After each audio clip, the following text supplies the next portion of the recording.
Ya. Jadi pada prinsipnya karena kita di DPRD Kota Kendari Komisi 2 itu adalah mitra kami dalam dinas perikanan. Ya. Sementara kita tahu sendiri bahwa dinas perikanan kota itu adalah sumber PD yang paling terbesar juga di Kota Kendari dalam menyumbang PD buat kota. Ya. Tapi kita merasa kita sudah kehilangan PD, yaitu PD di mana? Di PTI.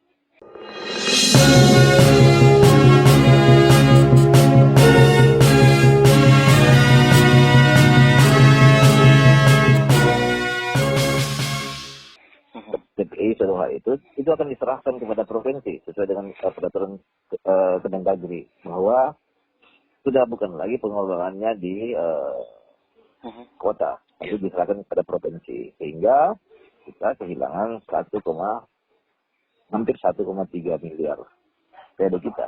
PAD itu per tahun maksudnya itu Pak? Per tahun. Itu 1,3 miliar per tahun. Otomatis kita juga pada saat rapat itu merasa bahwa ini PAD kita sudah hilang dan kita harus mencari lagi terobosan baru. Ya. Karena memang fungsi kami di DPR itu ada 3, itu fungsi budgeting dan juga yaitu penganggaran dan juga bagaimana membuat legislasi dan juga pengawasan. Maka pada saat kita rapat dengan pendapat dan rapat banggar, itu kita dengar bahwa dinas perikanan ini sangat berharap ada bantuan dari pemerintah. Tapi kalau untuk mengandalkan APBD, maka APBD itu kan tidak bisa juga ditopang karena postur anggaran kita sudah terlalu besar. Iya. Olehnya. Halo. Usaha semaksimal mungkin. Halo. Iya, lanjut. Halo, sebagai mitra, kami berusaha semaksimal mungkin itu menimbulkan pikiran kita dan tenaga kita untuk memberikan bantuan kepada teman-teman dinas perikanan. Salah satunya data. Tugas kami adalah melakukan kunjungan-kunjungan ke beberapa institusi maupun ke pemerintah pusat untuk mencari terobosan. Tapi memang sebelumnya itu kami juga sudah pernah berkunjung ke UPT Balai Benih Air Tawar. Kota Kendari. Itu potensinya besar sekali. Lahan di sana ada 2 hektar.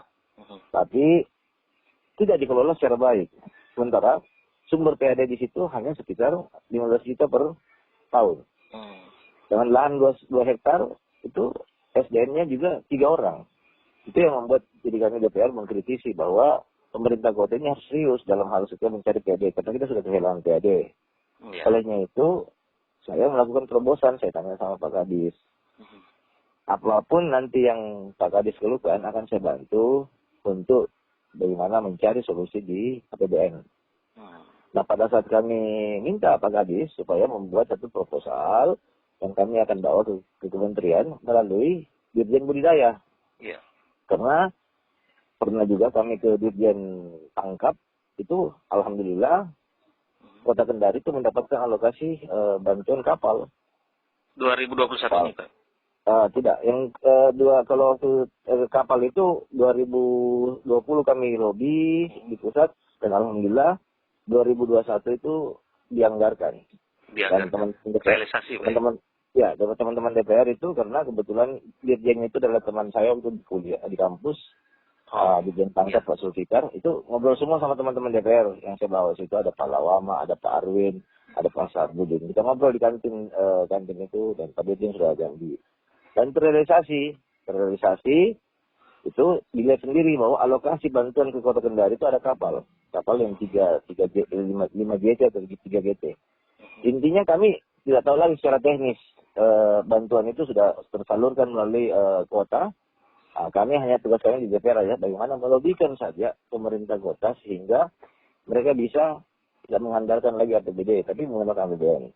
Nah, menyangkut dengan proposal yang kami bawa kemarin, bertemu langsung dengan Pak Dirjen bersama 3 direkturnya. Akhirnya diresponlah sama Pak Dirjen bahwa Kota Kendari itu memang akan kami bantu. Hanya kekurangannya Kota Kendari jarang mengusulkan ke pusat masuk masalah DAK. Tapi setelah dibuka untuk tahun ini yang berkaitan dengan proposal yang saya bawa itu Pak, itu ada 4 DAK akan turun di Kota Kendari terhadap masalah pembangunan masalah budidaya air tawar. Masuk di perubahan ini atau di 2022 Pak? Dia akan masuk di 2022, Pak. 2022. Karena ini sudah tidak bisa lagi. Ya. Sudah tidak bisa lagi. Bahkan yang paling banyak itu di 2021 ini Konawe Selatan. Konawe Konawe Selatan. Selatan. Nah, ini kan tergantung daripada lobby. Makanya saya selalu menekankan kepada teman-teman pemerintah kota bahwa berikan ruang kepada dinas-dinas untuk melakukan lobby. Jika memang APBD itu tidak bisa ditopang. Berikan ruang dengan melakukan lobby dan memberikan anggaran kepada dinas untuk melakukan lobby pemerintah pusat. Utamanya perjalanan dinas mungkin seperti itu, Pak. Utamanya perjalanan dinas, karena emang itu asal betul-betul perjalanan dinas yang betul, tepat sasaran. Jangan sampai perjalanan dinas tapi tidak ada hasil. Nah, itu yang kami selalu sampaikan kepada teman-teman pada saat rapat baik dengan TAPD maupun dengan rapat internal komisi dengan beberapa OPD. Karena saya di DPR terus terang, Pak, itu akan berusaha semaksimal mungkin membantu pemerintah kota dalam hal bagaimana meningkatkan PAD yang ada di kota kita. Karena kalau kita hanya mau mengandalkan APBD, itu tidak mungkin. Baik. Makanya kita harus berusaha melakukan terobosan. Dan alhamdulillah, kemarin itu langsung kita direspon oleh Pak Dirjen. Langsung Pak Dirjen sendiri yang terima. Iya. Dan beliau langsung merespon. Ya, insya Allah Pak Andi, saya akan berkunjung ke Kota Kendari, saya akan melihat potensi-potensi yang akan kami kerjasamai. Tugas kami hanya sampai di situ, Pak. Selebihnya itu adalah pemerintah kota yang mengolahnya. Detail dari isi proposal itu apa-apa saja program yang diberikan yang bisa dijelaskan? Program Pak? yang paling banyak di situ adalah bagaimana meminta bantuan benih ikan, baik air tawar maupun air payau, dan juga benih-benih yang menjadi ikan hias. Juga bantuan renovasi atau rehabilitasi balai benih itu yang memang akan menjadi objek wisata. Karena saya setelah saya tunjukkan ke lapangan, UPT balai benih itu bisa menjadi sumber PD pada saat pandemik ini. Kenapa? Dia bisa menjadi objek wisata, orang mancing, ada berwisata. Di situ bisa langsung jual ikan juga, ikan hias. Ini kan bisa menjadi sumber PD buat pemerintah kota. Yeah. Tapi kalau tidak disupport dengan APBD, bagaimana mau berjalan di situ? Olehnya itu kami mencari terobosan melalui APBN. Dan alhamdulillah itu sudah akan diusahakan dan akan turun insya Allah gambaran dari Pak Menteri itu, karena didengar juga sama teman-teman komisi, ada yang dampingi saya itu Genovi dari Demokrat, sekretaris komisi, dan juga ada akan turun 4 DAK. 4 DAK maksudnya? Pemerintah provinsi. Apakah ini kan menjadi kehilangan ada PAD kan itu jadi? Bukan kehilangan tapi dipindahkan jadi berkurang jadinya gitu ya. Ini sudah pasti kehilangan, Pak, karena andalan PD kita kan di situ cukup besar, 1,3 miliar itu, Pak, itu adalah salah satu sumber PD yang sangat besar. Nah, itu dengan kehilangan itu otomatis pasti postur anggaran kita berubah. Nah, dengan kehilangan itu kita berusaha mencari terobosan. Nah, tugas kami kan juga tidak sama dengan tugas yang lebih taktis daripada teman-teman pemerintah kota. Tugas kami kan sebagai fungsi DPR saja, Pak. Bagaimana melakukan lobby.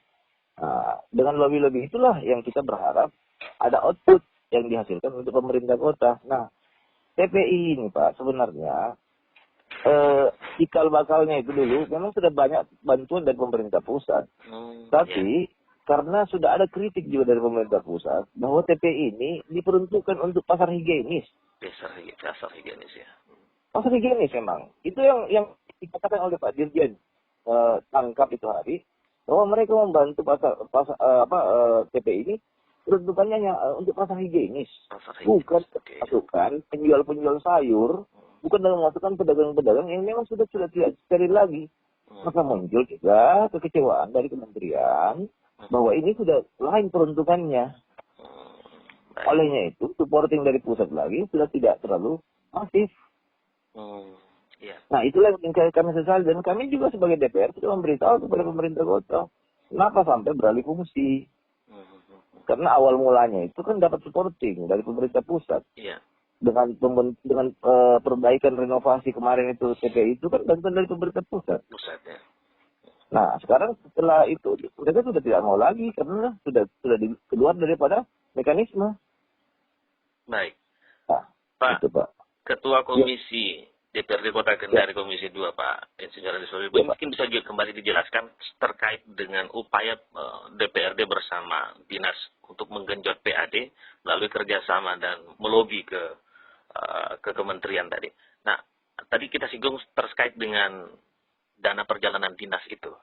Dana perjalanan dinas yang kemudian harus benar-benar dialokasikan dan sungguh-sungguh untuk digunakan dalam rangka mencari tambahan dan terobosan seperti yang Bapak lakukan saat ini. Apa langkahnya di 2022 untuk melakukan hal itu gitu? Ya, terima kasih. Jadi saya setiap rapat anggaran, bahkan setiap rapat pembahasan KUHP itu, kebijakan umum alokasi plafon anggaran sementara, itu sudah saya sampaikan kepada teman-teman OPD, bahkan TAPD, tim perencanaan anggaran daerah. Saya sampaikan bahwa semua ini, kalau memang APBD kita tidak mencukupi, jangan dipaksakan kita untuk selalu mengalokasikan anggaran-anggaran yang memang akan membebani kepada OPD-OPD. Mereka harus diberi ruang untuk melakukan komunikasi kepada pemerintah pusat, sehingga mereka bisa mendapatkan dana-dana DAK ataupun dana DAU. Nah kalau tidak, bagaimana? Makanya saya selalu menekankan, kalau memang ada perjalanan dinas, ya tolonglah diberikan kepada mereka. Karena perjalanan dinas itu adalah salah satu bentuk lobby daripada OPD yang memang bukan, walaupun dia tidak vertikal ya, tapi kan memang sudah alokasinya bahwa mereka harus meminta juga dan APBN.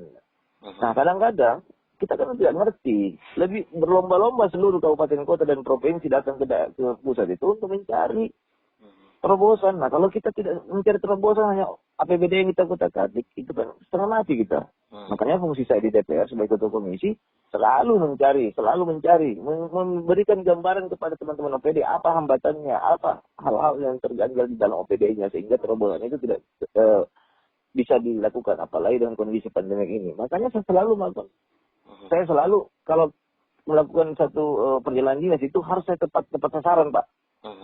Saya harus tahu betul apa nomenklatur yang kita kunjungi ini. Apa intinya dan apa outputnya dan apa impactnya. Baik. Kalau tidak ada, saya tidak akan perjalanan dinas, Pak. Baik. Baik, Jadi, terima kasih itulah banyak. Mungkin itu sebagai closing statement mungkin terkait dengan kunjungan kita ke Jakarta. Silakan, Pak. Jadi kunjungan saya ke Jakarta ini adalah membuka ruang, membuka mata kepada teman-teman pemerintah kota bahwa masih banyak dana-dana dari pusat APBN, baik itu dana DAU ataupun dana DAK, itu harus kita lakukan lobby-lobby sehingga kita tidak perlu lagi berkutat dengan APBD kita yang memang sangat minim. Harapan kami teman-teman TAPD, teman-teman OPD melalui TAPD itu harus mempunyai inovasi terobosan sehingga APBD kita ke depan ini betul-betul murni untuk program dan PAD kita juga meningkat, khususnya yang kami tangani di Komisi 2 bagian perekonomian dan keuangan. Baik. Saya itu. Baik, Insinyur Andi Sulaiman, Ketua Komisi 2 DPRD Kota Kendari. Terima kasih. Langsung Terima kasih Pak Sofian. Jakarta. Terima kasih Pak Sofian.